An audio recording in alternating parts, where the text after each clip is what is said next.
Hey everybody, I know this video is late. I know that, the game or the DLC has been out for a good hot minute. So I kind of want to merge two groups here. I'm wanting to merge the people that watch these videos to get updates on this game, and I'm wanting to merge the group of people that have already played this DLC and its update and probably have watched other people play this DLC, and merge these two groups together by kind of making a short and sweet-ish video. So to clarify, I'm basically not going to talk a whole lot about the tracks, and I'm going to really just talk about the main point at hand, which is the custom items.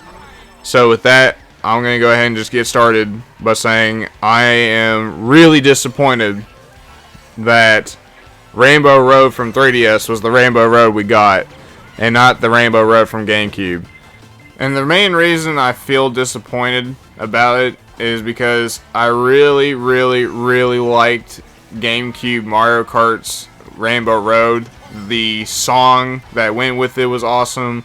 The layout of the stage was pretty neat. It made it an actual challenge. You had to be good at the game to really, finish it, because they kind of babied you in the Mario Kart 64 one, but I really love the GameCube Rainbow Road, and it's also because of the fact that they really don't seem to be putting a whole lot of GameCube tracks on this DLC, and if what the leaks are showing, which so far have been right, I really hate, but the leaks really just showed about 2 or 3 Double Dash tracks being added. And one of them I'm kind of looking forward to, but as far as that all goes, I am slightly depressed because that was my favorite Mario Kart track, and the fact that we didn't get it does kind of make me feel a little bit sad about it. But other than that, we got tour maps. I really don't care for tour maps. I've expressed that opinion in the past 2 videos I made on this. They're okay.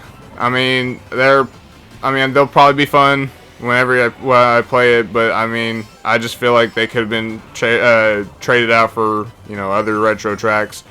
Merry Mountain, that's a good map. I think that's a really unique one, considering the fact we haven't had a Christmas themed map for Mario Kart.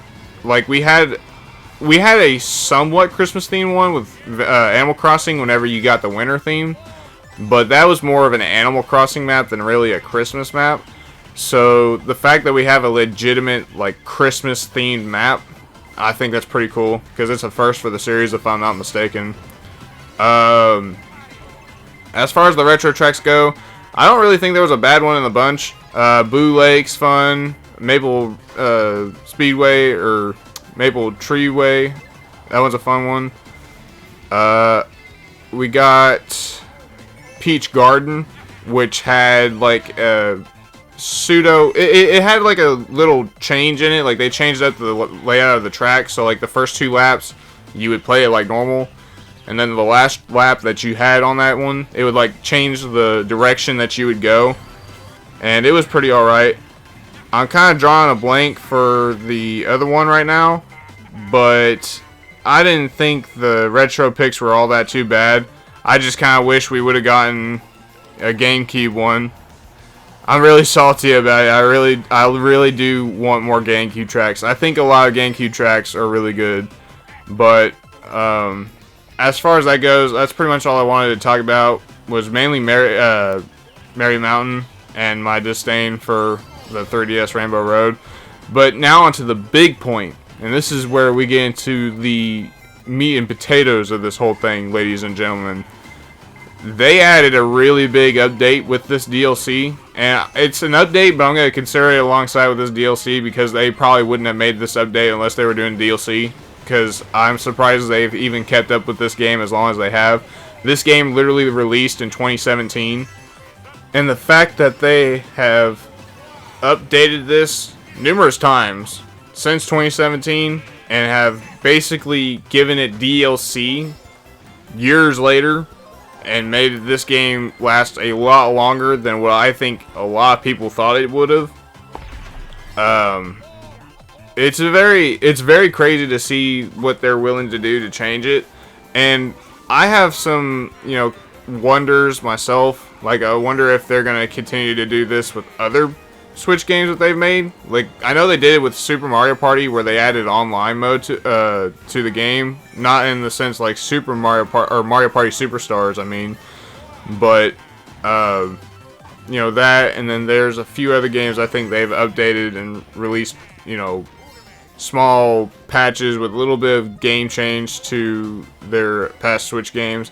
And they even did a update for Mario Kart 7, a 3DS game that released in 2011, got an update in 2023. That's crazy. But this custom items thing is really unique because now you can essentially play Mario Kart in the same way that you could play Smash, in a sense, by making your own game within a game. And it's because of that I think this is for the better for Mario Kart that they added this type of thing to it, because you didn't really have item customization in the past. Like, you could make it to where items were like mushrooms only, or shells only, or frenzy mode, but with this one you could literally just be like stars only, or blue shells only, or like a mixture of the two, or you could mix up and be like bombs and shells only with throw in of like a lightning bolt. So like you would get shells and bombs more often, and you might get the rare chance of getting a lightning bolt in like second place, And I think that adds like a lot of combinations, and it could add a lot of new like matches, and like show a whole lot more of the fun aspect in Mario Kart by just doing a lot of goofy with the game within a game rules. And there's been a lot of people that have been doing just blue shells only, and I'd be really interested to see now the speed run, because there is a speed run out there for this, where you try to get a blue shell and blue shell yourself in first. And I wonder now which course would be the fastest way of getting blue shelled in first place. And I might just happen to go check in on that sometime in the future. But like I said, I mean, this whole concept is pretty neat. I'm kind of surprised that it took them this long to do it in a Mario Kart game in retrospect, because, I mean, this is like essentially the 9th Mario Kart, right? And we didn't really get a whole lot of customization with items until Mario Kart 8, really. And even then, it's like the only customization we really got from prior Mario Kart games was like an optional battle mode where you could just use bombs only. And this kind of goes into why I like Double Dash, because in Double Dash, every character had their own unique item, and some characters had items that were already in prior Mario Karts, but it gave everybody kind of like a strategy. So in Mario Kart Double Dash, in case you didn't play it, like, there was only, I think, about 20 characters, maybe 22 characters, and they were all kind of the main cast that you see nowadays, with a few exceptions like PD Piranha and King Boo. I mean, you see King Boo a lot more now, but PD Piranha hasn't been in a Mario Kart in a while. And all these characters had like a unique item, except for King Boo and PD Piranha. They were able to access every single special item. But like Wario and Waluigi would have like a bomb. Toad and Toadette would have the golden mushroom. You would have Mario and Luigi, which had the fireball abilities, and Peach and Daisy had like some protective heart. The Koopas would have triple colored of their shells, so like the red Koopa would have the triple red shells, whereas the green Koopa would have triple green shells.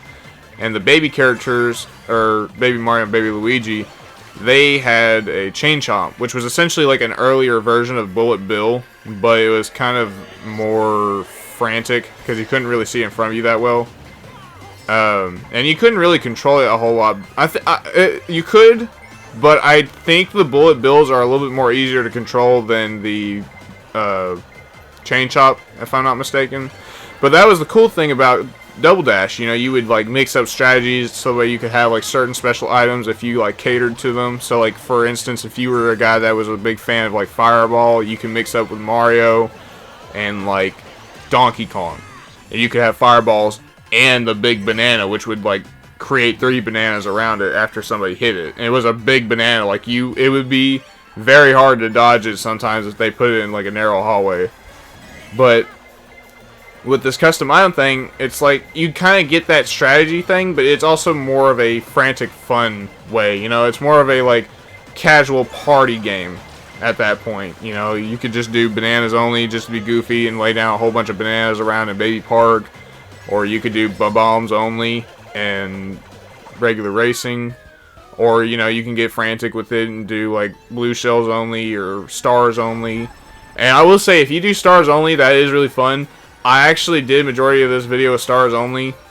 A little bit past, I didn't show a whole lot of footage of all the stuff that I did, but I did play it a little bit longer than when I recorded it, and I did just stars only for like a lot of the original tracks. And it is a lot of fun going just that fast pace, and you just trying to like doing 200cc only stars, like brake drifting and all that stuff is really fun.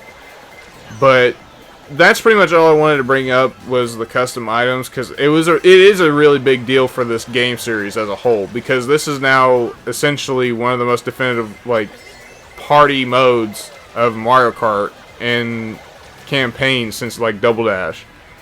And I'm really excited that they're putting a lot of love into this game before, you know, we eventually see it, you know, kind of shut down for a little bit, because, you know, Mario Kart 9 could be around the corner and they could be doing something crazy with Mario Kart 9 in the backgrounds. But until now, I mean, you could play blue shells and shells only, or, you know, bombs and boom boxes only in Mario Kart now. It's pretty crazy. So with that, I'll see y'all later. Peace.